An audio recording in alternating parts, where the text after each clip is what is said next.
Não estou te ouvindo. Sejam muito bem-vindos ao Mesa de Debates. Aqui quem está falando é o Guilherme. Vamos dar sequência aqui na nossa programação da semana, trazendo aqui os principais debates aí da política nacional e internacional. E vamos falar de eleições, não eleições daqui do Brasil, né? Mas sim as eleições dos Estados Unidos, aí, as eleições norte-americanas, né, onde estarão concorrendo, né, Kamala Harris pelo Partido Democratas e Donald Trump aí pelos republicanos.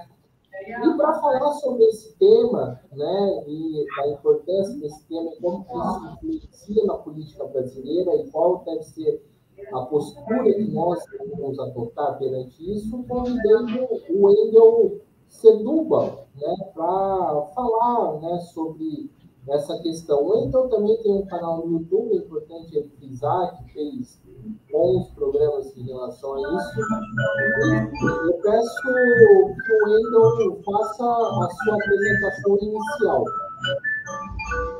Pois não. Boa noite a todos. Não sei se esse programa é à noite. Bom dia ou boa tarde. Que também a qualquer hora a gente pode acessar. Eu estou muito satisfeito de estar aqui e espero corresponder às suas expectativas.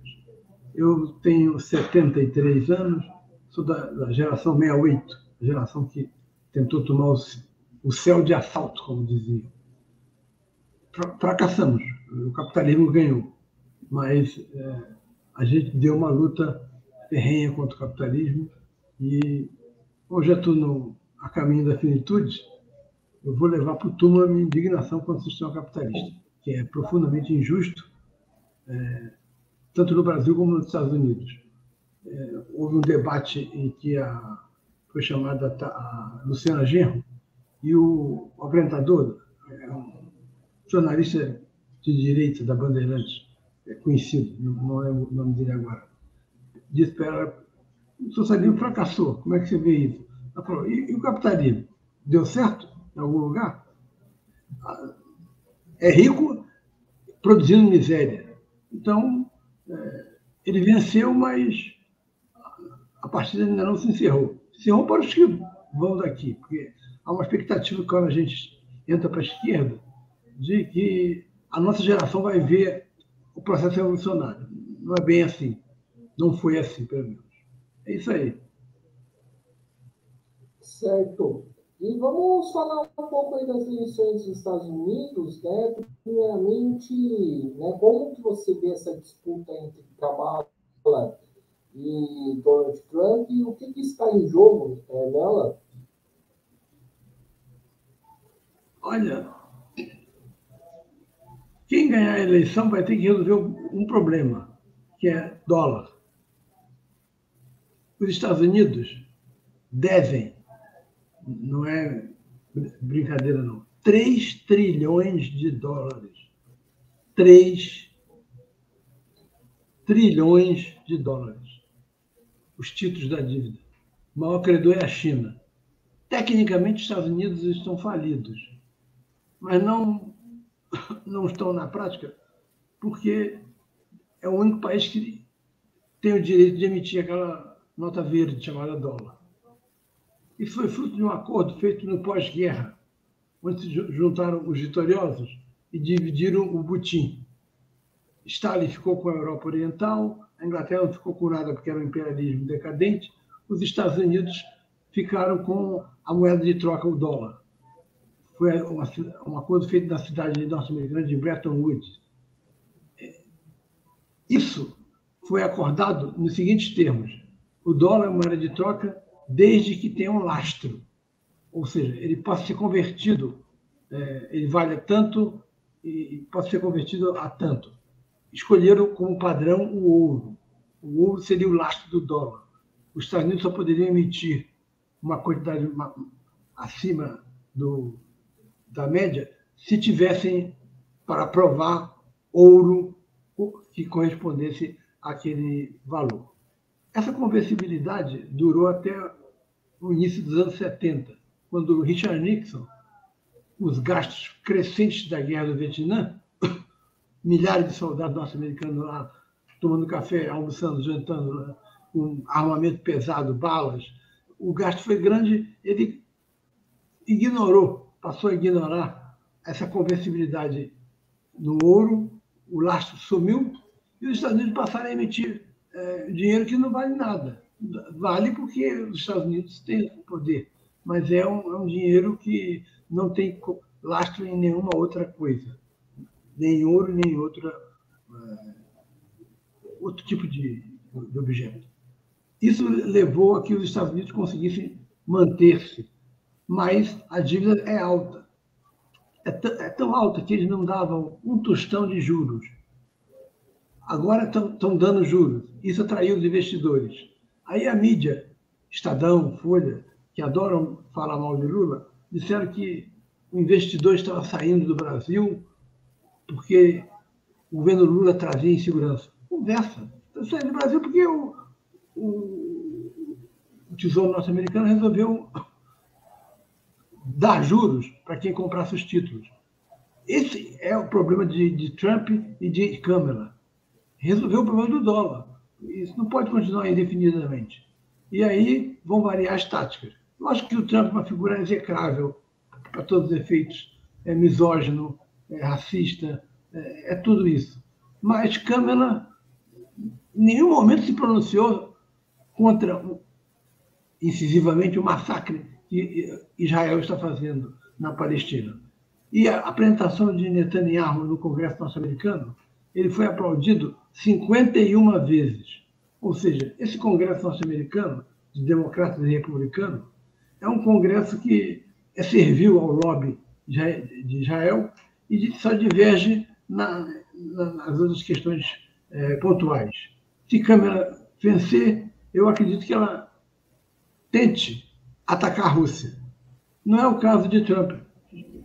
Estranhamente, Trump, que é o candidato considerado mais radical, ele prega mais um neo-isolacionismo, que já é uma prática dos Estados Unidos que tinha no início do século XX. Se isolar do mundo, ele não vai ajudar a Ucrânia, ele vai acabar com a guerra, mas ele já disse que não vai ajudar a Ucrânia. Ele não concorda com essa guerra. Ele quer obrigar as empresas que estão na China a voltar para os Estados Unidos. Ou seja, ele atende aos interesses da burguesia nacional norte-americana, que não conseguiu transferir suas fábricas para a China, onde encontra mão de obra e o custo mais barato. Essa é a batalha que está sendo dada. Quem vai resolver a questão do dólar? Eleitoralmente, eu vejo um empate. Não há nenhuma vantagem, seja por parte de Trump, seja por parte de Câmara. Se o candidato fosse Joe Biden, Trump ganharia de lavada. Embora a extrema-direita fique satisfeita com a vitória de Trump aqui, a extrema-direita brasileira fique satisfeita com a vitória de Trump, não há por que ficar muito ansiosos por uma vitória de Câmara. É bom não esquecer que o setor do FBI ligado ao Obama, que não estava no poder, esse setor do FBI foi que fez o acordo com o Sérgio Moro para derrubar Lula, derrubar Dilma e prender Lula. Então, os democratas são farinha do mesmo saco dos republicanos. É isso aí. Certo. E Wendel, né? Alguns especialistas, tem muita gente na internet, né, inclusive, e junto a isso alguns especialistas, que falam que não vou falar, que o atentado, né, o tiro que o Trump tomou na sua convenção, isso ajudaria o Trump a se eleger. Você concorda com essa visão? Até quando isso vai determinar o norte-americano? Não concordo. Não acho que tenha tido, por exemplo, a mesma importância da facada, suposta facada de Bolsonaro.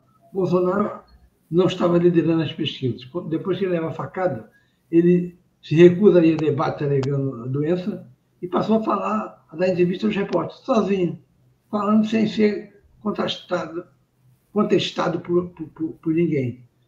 Eu me lembro que no primeiro debate que ele participa, o Boulos dá o nome de uma pessoa. Conheço essa mulher? Conheço. Ela é caseira da minha casa em Angra dos Reis. Aí o Boulos falou, sim, mas ela é lotada no seu gabinete em Brasília como funcionário fantasma. Ele resolveu fugir dos debates. A facada fez bem ao candidato Bolsonaro. Já no caso do Trump, essa última revelação de que agentes do serviço secreto estavam perto do rapaz que atirou, fazem desconfiar que foi gente ligada a Biden sem ordem do Biden. Tanto que a chefe da agência secreta dos Estados Unidos renunciou logo após o evento.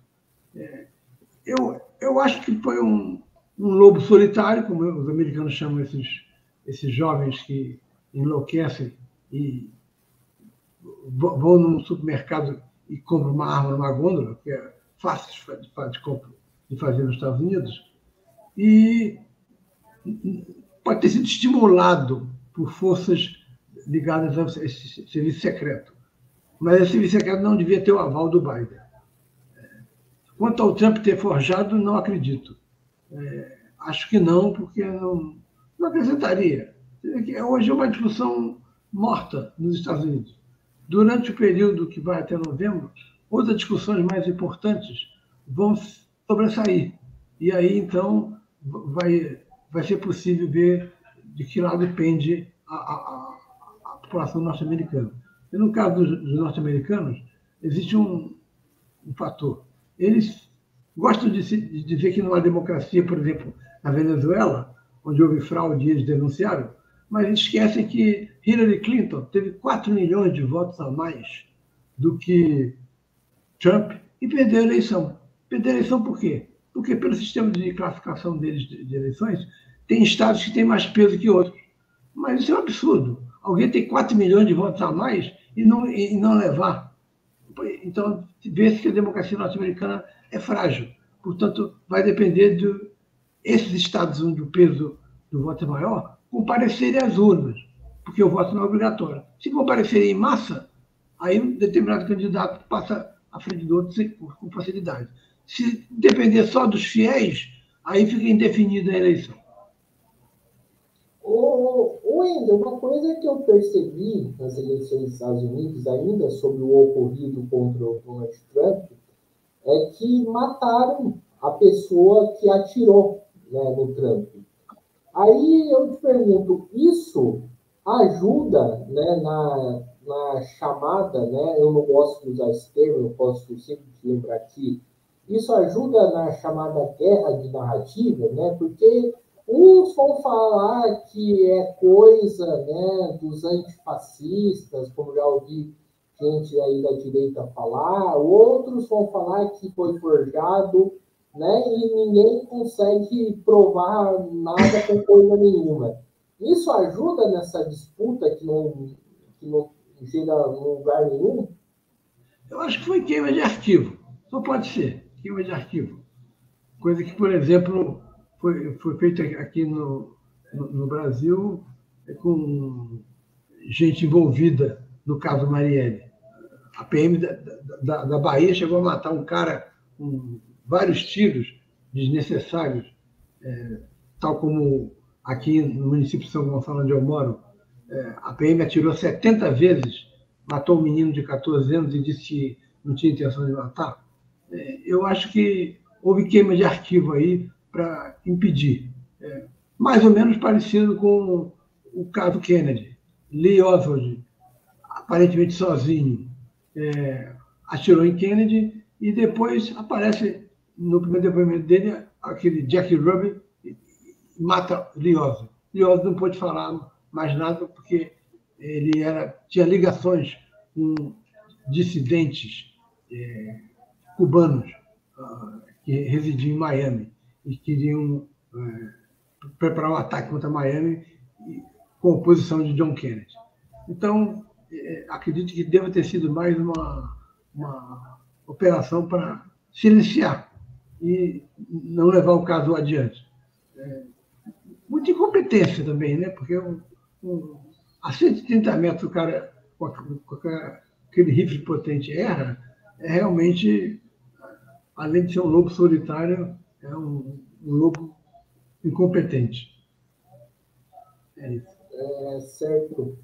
E né, a gente, aqui no Brasil, a gente está, né, nas eleições municipais e 2 anos aí depois, e daqui 2 anos vamos enfrentar uma outras eleições, né, que é as eleições do âmbito federal.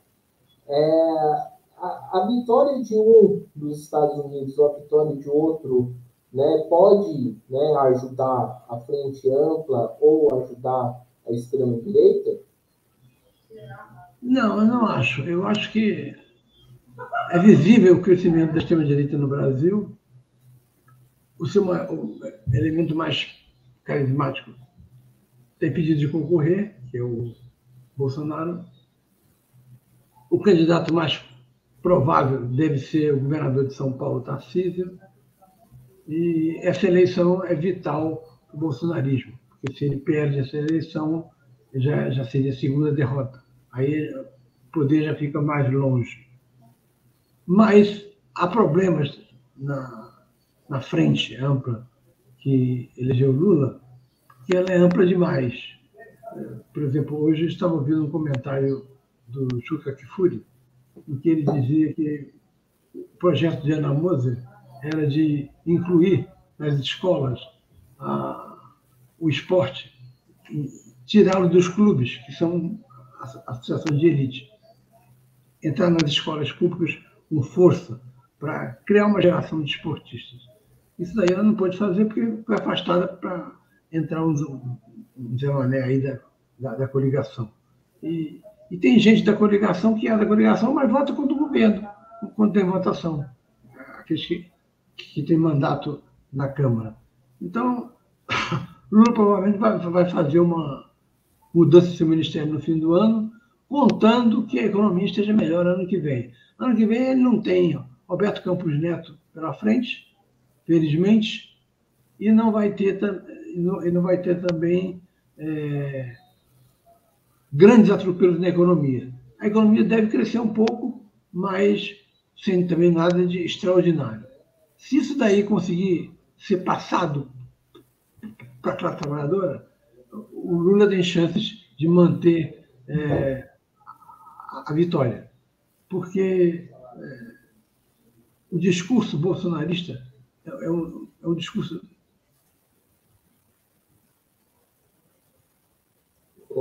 para o homem jovem e fala do empreendedorismo. Olha, você quando é jovem, você quer mostrar que venceu na vida, que quer vencer na vida, que tem um projeto. Isso interessa ao jovem, porque o jovem homem, pobre, desempregado ou fazendo bicos, é o setor que pode dar vitória a Bolsonaro. Falam muito nos evangélicos. Eu sou do município de São Gonçalo, que foi o primeiro município no Rio de Janeiro, acho que no Brasil, município grande, 900 mil habitantes, a ter uma maioria evangélica por opção religiosa. Isso não tem nenhum outro município do Rio. Pois bem, as mulheres evangélicas, parte delas abandonou o Bolsonaro. Abandonam o bolsonarismo por quê? Porque é contra armas e ficou chocada com aquela ideia de igualar o estupro com o crime e a mulher, mesmo se for menor, ser presa e condenada caso fizesse aborto. Então, isso daí espantou a mulher evangélica. As pesquisas feitas pelo Datafolha e pelo Quest mostram que o segmento de mulheres evangélicas aumentou o percentual pró-Lula contra o percentual pró-Bolsonaro. Já entre os homens se mantém por causa dessa questão do empreendedorismo. O Bolsonaro não é fascista, ele é um anarcocapitalista.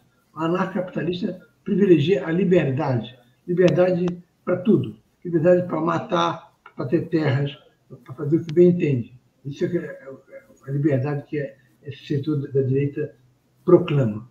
Mas a propaganda dele está forte. Sábado aqui teve um candidato se lançando pela primeira vez, todos com 15 pessoas com camisa amarela, escrito atrás: jamais saberemos, deve ser a dúvida em relação à eleição na Venezuela e também aqui no Brasil, que o Bolsonaro insiste que foram fraudadas, e eles fizeram propaganda dizendo fora Lula em São Gonçalo. Ou seja, eles vêm com toda a força, atacando, inventando coisas com dinheiro de Musk e com o apoio institucional de Trump, caso Trump ganhe. Já a Câmara já será mais sutil, porque os democratas preferem dialogar com Lula a dialogar com a extrema-direita. Certo. E do ponto de vista da Palestina, primeiro, como que você avalia aí a política de John Biden em relação a Israel? E o que muda ou se não muda, né, no tema da Israel e Palestina? Aí é um acordo entre democrata e republicano. Eles defendem o Netanyahu porque o lobby judaico nos Estados Unidos é muito forte, é poderoso, de modo que a extrema-direita israelense se beneficia disso. O ideal seria que o povo israelense derrotasse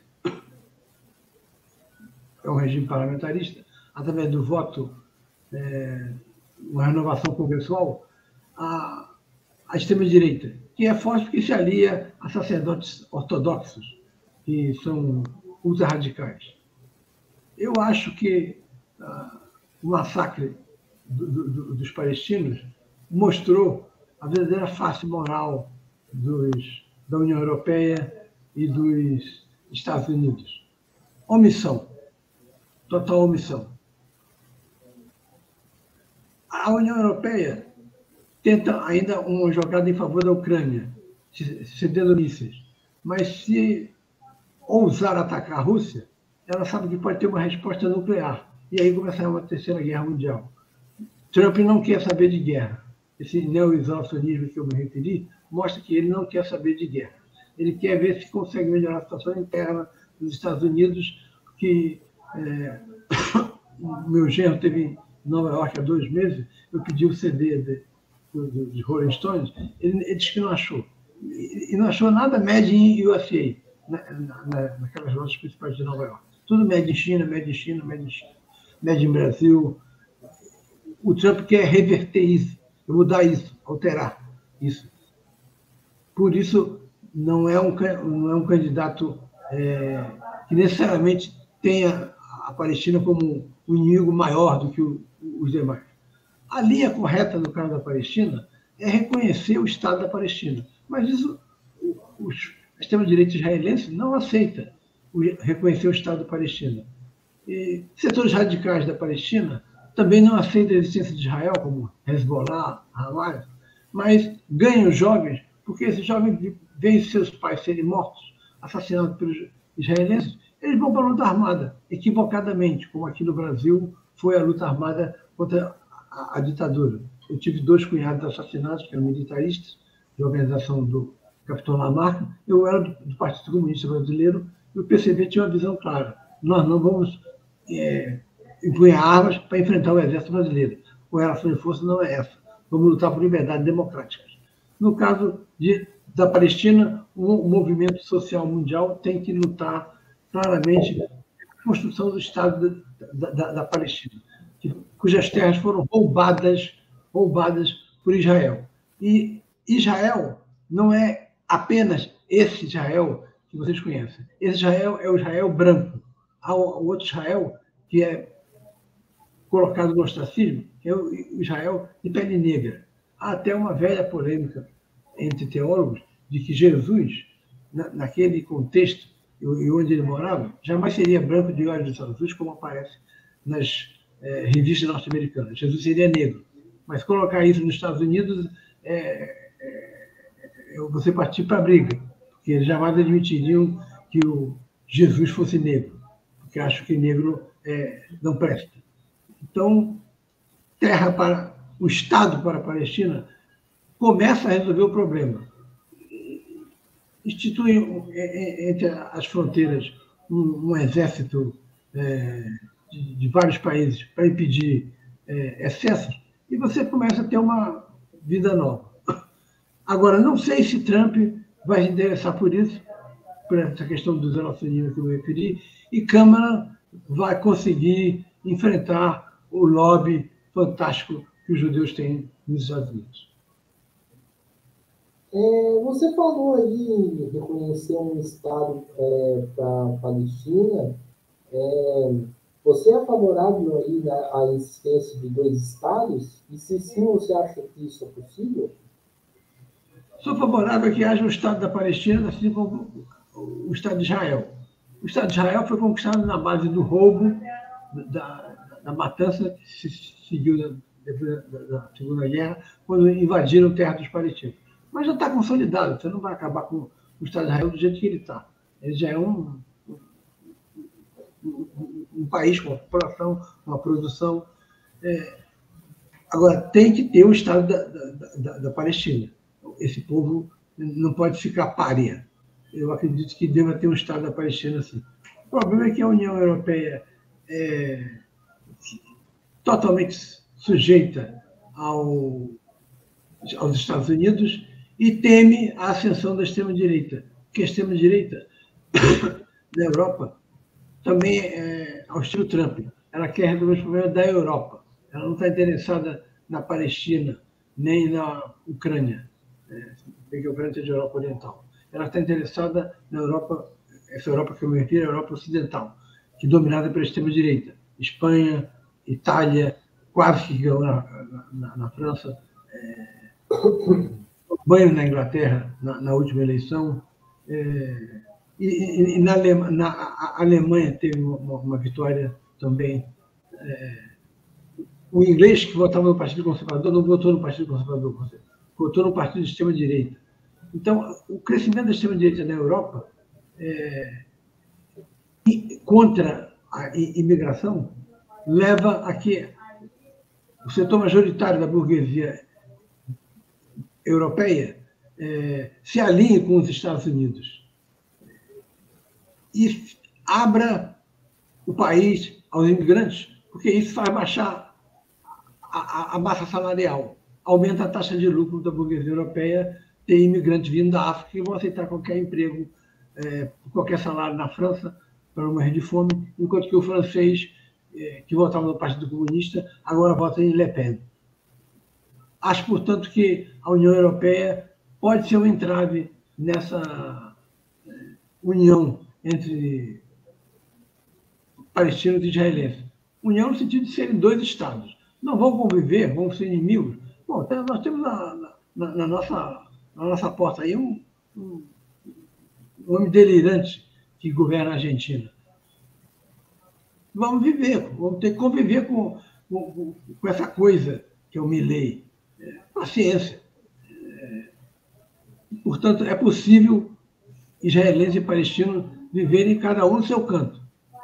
Confraternizar, haver casamentos coletivos juntos, isso é outra história para mais tarde. Mas a história mostra que é possível haver essa união transitória, que depois passa a ser permanente. Certo. E o Wendel, né? E como que você enxerga, né, o debate das questões identitárias, né, em torno da Kamala Harris? Olha, eu sou filiado a um partido, pessoal, que está mais do que inflacionado por identitaristas. Eu me digradio um pouco com eles, porque alguns setores radicais do movimento de mulheres colocam que a luta contra o racismo, contra o machismo, contra a LGTB-fobia é a luta do PSOL. Aí eu me levanto para... Luta de classe acabou? Porque alguns teóricos da direita dizem que Estamos numa sociedade pós-industrial, mas continua a ser fabricado TV, computador, geladeira, carro, rádio. Quem é que faz isso? É o trabalhador. Existe um patrão, existe uma extração de trabalho não pago chamado mais-valor.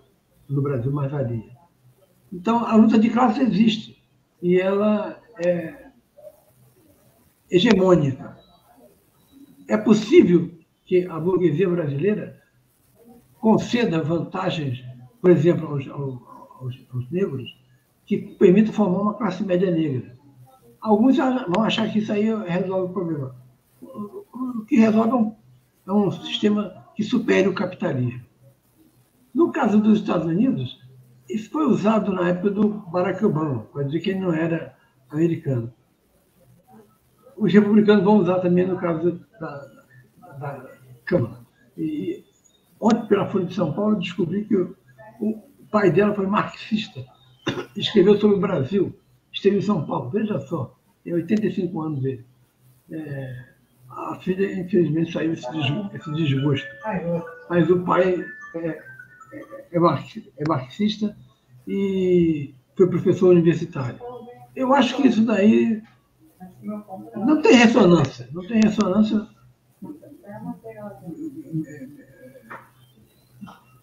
afirmar que ela não é americana. Não colou com o Barack Obama, por que colaria com ela? A possibilidade de eleger uma mulher pela primeira vez é algo que pode estar seduzindo as eleitoras a votar em Câmara, que o fizeram no caso da Hillary Clinton, mas nos estados que têm maior percentual de votos, derrotaram a Clinton, embora tivesse 4 milhões de votos a mais. Pode ser que com a Câmara agora isso se efetive. Eu acho que a questão racial, de colocar como não americana, se for feita no debate pelo Trump, ela vai sair maravilhosamente bem e ele vai ficar desmoralizado. É um argumento que não se sustenta, é ridículo. E para a gente finalizar aqui a nossa entrevista, o Wendel, fala um pouco aí, né, do funcionamento das eleições norte-americanas. Né? No momento que o pessoal fala tanto de democracia, é aceitável um país que se diz democrático ter apenas 2 partidos disputando as eleições, né, na prática? É complicado o conceito de democracia.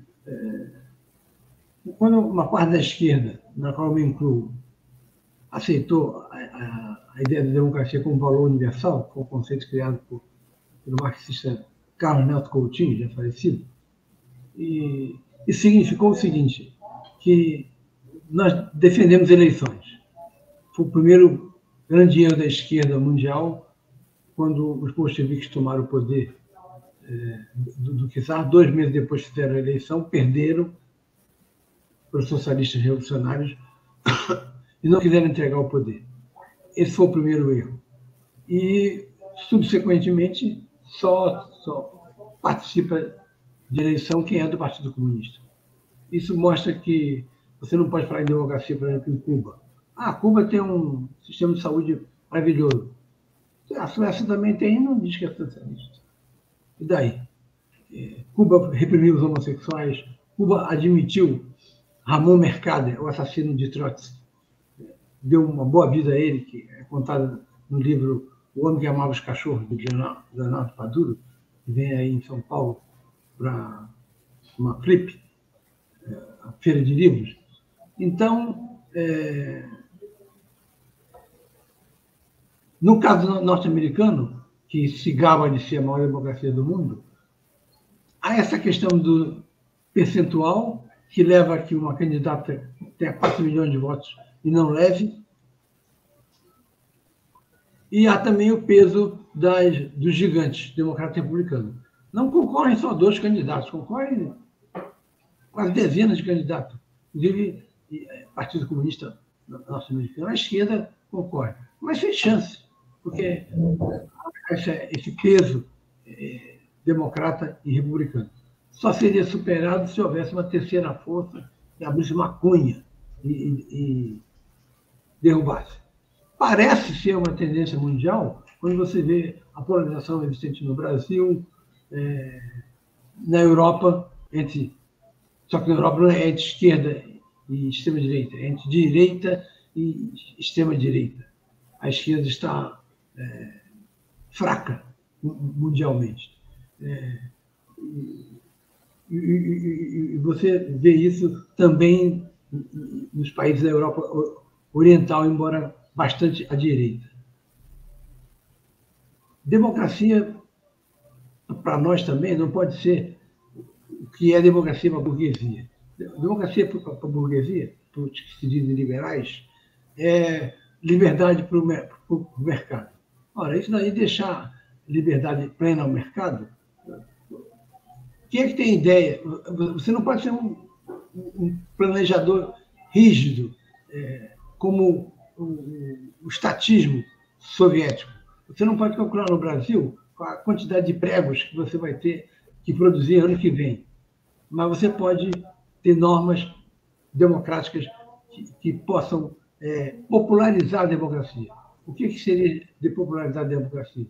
Você tem o instrumento da internet. Você pode fazer, de vez em quando, avaliações e colocar como de forma plebiscitária e as pessoas votarem. Isso é possível.